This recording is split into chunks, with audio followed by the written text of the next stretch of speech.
Isa-isa nang nahukay ang tatlong construction worker na nalibing sa pagguho ng pader sa tinutuluyan nilang barracks sa Tagaytay sa Cavite. Nakatutok live si Chino Gaston. Chino? Mel, tatlo ang nasawi sa pagguho ng isang retaining wall dito sa Tagaytay City sa kasagsagan ng malakas na ulan kahapon. Ang labi ng dalawa sa mga biktima kanina lang nahukay mula sa makapal na putik. Kahapon pa naghuhukay gamit ang backhoe ang mga rescuer ng LGU, Coast Guard at PNP sa lot ding ito sa Iruhin, Tagaytay City. Hinahanap nila ang mga labi ng dalawang construction worker na nasa tinutuluyan nilang barracks nang gumuho ang retaining wall ng kabilang lote. Ang construction worker na si Mark Ivan Iglip ligtas na nadala sa ospital. Ang isa pa niyang kasamahan na si Jose Jeronimo wala ng buhay na nakuha mula sa putikan. Bago magtanghali kanina, nahukay ang labi ng isa pang kasamahang si Armon Panti. Anong mga nakatabon sa kanya, sir? Yung mga bubong ng yero, saka yung lupa, saka biga. Pasado alauna ng hapon, ang labi naman ni Felicimo Jeronimo ang nakuha. Sa kabuuan, 3 construction worker ang nasawi.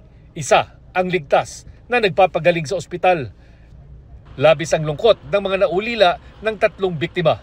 Initially po, ang nangyari ay nagkaroon po ng collapse ng structure, yung wall na retaining wall, nag-collapse, kaya po yung lupa doon sa taas ay gumuho po papunta doon sa site ng meron pong barracks, yung worker naman po sa kabilang property. Tutulong ang Tagaytay City Hall sa pagpapalibing sa mga biktima pati na sa pagbalik ng kanilang mga labi sa kani-kanilang bayan. Makikipag-ugnayan din ng City Hall sa munisipyo ng Silang tungkol sa pananagutang legal ng may-ari ng lote kung saan nagmula ang gumuhong pader. It's a bit tricky, sir, kasi yung nag-collapse na wall is on Silang side. Yeah. 'Di ba, yung nahulugan lang is from the other property, which is in Tagaytay. We would have to coordinate again with the LGU of Silang regarding their permits, if they were updated and checked accordingly, no?